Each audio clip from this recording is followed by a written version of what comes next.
New school justifies the old school. It's a phrase I heard recently, and I really liked it because I think it encapsulates what modern baseball is.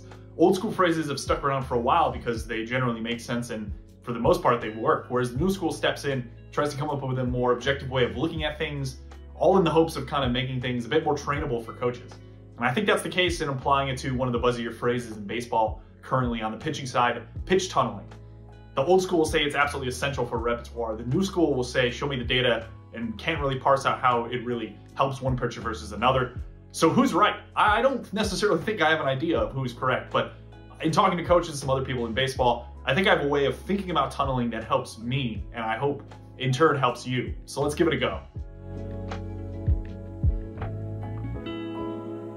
I'll start by giving some recognition to an article I recently found on Twitter. The man's name is Eli Ben-Parat. I think he does a pretty good job of encapsulating what pitch tunneling is from the data side of things. I'll first give my quick interpretation of what his article is. The key thing is that he thinks of it as synergy, pitch synergy, not tunneling. And he thinks about it in a time, not space. So think of the decision point, the latest point at which a hitter can decide to swing or not. What he wants to do is minimize the movement differential between all pitches in a repertoire up to that decision point, and then maximize the movement afterwards. And he wants to do this on two planes. He wants to do this on the vertical plane and on the horizontal plane. He's kind of leaving out the front to back velocity component for the most part. But that's a bit of an interpretation of his article, and we can see a quick visual from it. This is a graphic from his article on Jacob deGrom and his horizontal difference specifically. So we're not thinking vertical, we're just thinking horizontal here. And I'm gonna put it on a baseball field so it makes a bit more sense. He's looking for minimal separation between all the pitches before this point, and then maximal separation after this point. And you can see specifically on deGrom's fastball slider, that he does a really good job of not separating these pitches up to that decision point and separating them afterwards. I like this piece a lot from Eli. I think it does a really good job of breaking down what pitch synergy is and how it can help an individual pitcher's repertoire without even bringing this article up to pitching coaches and other individuals in baseball and talking to them about pitch tunneling. There was a clear idea that optimizing on each of the planes is a pretty smart way to think about things. So that lines up really well. What I have to add to this conversation is that I think pitch tunneling is a two-level problem. On the first level, I just want to know where you are on the spectrum of stuff and command. And then as you jump to the second level, this is the much more granular thing that I'll call pitch sequencing. This is individual pitches back to back to back. What that sequence is, pitch combos, also between at-bats, much more granular aspect of tunneling. And on that first level of stuff to command, we can look at this as a spectrum. Each pitcher has a combination of both of them, right? And we can put things on spectrum. And we can see that stuff starters are guys like Dylan Cease, Spencer Strider, Shohei Ohtani, who I'll get to in a bit. And the command starters are guys like George Kirby, Miles Michaelis, and Merrill Kelly. And my anecdotal theory here is that the more you move towards the command side of things, the more tunneling on a repertoire level becomes apparent. I think this is because stuff models generally value a lot of spin-induced movement at high velocities, and both of those characteristics run pretty counter to the idea of command. The harder you're throwing, the more spin-induced movement you're creating, the harder it's going to be to place the ball where you want to place it. So a command starter, for the most part, is probably just one that has less of the spin-induced movement and also less velocity, to the point where tunneling becomes more apparent in the repertoire on a repertoire level. When you look at a stuff pitcher, you're just not going to need tunnels for the most part on a repertoire level, because they're not hitting their target, I think, most of the time, to the point where that repertoire level tunnel is really going to matter. They're just going to be able to outstuff their competition, outstuff their hitters. And we've seen teams optimize for stuff for the most part, partially because it's a very measurable trait. It's something we can objectively look at, and we're having a pretty good idea in the industry of how to train it. My level 2 idea of tunneling is a bit lost on stats, I think, just because it's too granular. Pitch-to-pitch level, individual batter, pitcher tendencies, hitter tendencies, etc., are all things that are going to complicate any large-scale conclusions from a 2-pitch sequence or a 3-pitch sequence in a given at-bat.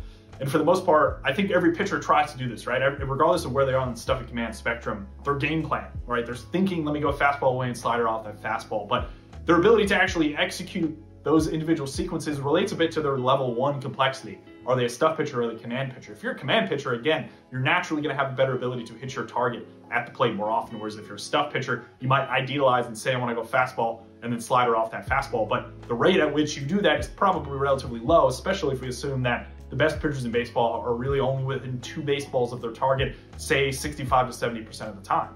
And I think Shohei Ohtani is the prime example of this. On our scale, he's about as far towards the stuff side of things as you can imagine for a starting pitcher. It's elite stuff and below average but passable command for a starting pitcher.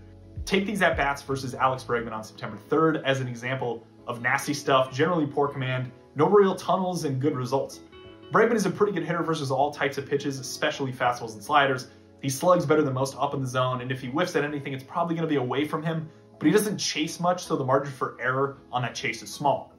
With Ohtani, his catcher is almost always setting up in the middle of the zone with the idea that Ohtani's natural miss is going to take him to his intended target, which is probably going to be down and away for a slider most of the time, or he's going to let his fastballs eat up in the zone and let that natural miss take him up there. In Bregman's first at-bat, Ohtani's first two pitches are sliders that miss up pretty badly arm side. The first is taken for a ball, and the second is kind of fouled away. Ohtani's third pitch is pulled a bit to his glove side, and I think it's a bad swing, but maybe Bregman is kind of in protect mode. This pitch is also 90 miles per hour with 11 inches of lateral movement. Stuff plus is around 130 or 30% better than the average breaking ball in Major League Baseball. It's absolutely elite. Ohtani just outstuffed Bregman in this first at-bat. In this second at-bat, Ohtani's just going to throw Bregman 5 more sliders.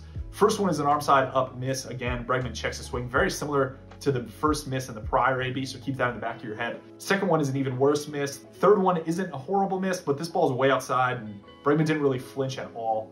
Fourth one is fouled back middle of the plate. It's a bit up. Bregman is showing that I think he's looking up based on his tendencies in the first AB and a little bit early in this AB as well.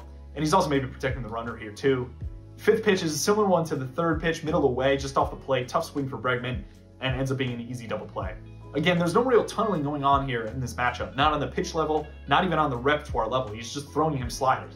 In the third at-bat, Ohtani starts him with a fastball. This is kind of interesting, but it's a really bad miss, pulled glove side. This pitch just doesn't really set up any kind of level 2 tunneling. And next pitch looks a lot like the first pitches of each of the last 2 at-bats, that slider up missing arm side. It's in the zone. And if you do that to a good hitter like Bregman 3 times in a game, I think he's going to get on top of one eventually, and he knocks this for a single. You could argue that this pitch is worse than the first 2 he left up, with some level 2 tunneling ideas here, the pitch-by-pitch ideas. And the idea here is that because Ohtani missed way outside with his fastball, anything inside of that visual line that he's created, I think would signal to Bregman that it's probably in the zone and therefore to swing, especially because this pitch is up and Bregman can tell that, and it's just shape he's seeing, he does knock it for a base hit. But in the end, if you're Ohtani, you're thinking you only gave up a single to Bregman in 3 at-bats and forced him to create 3 outs.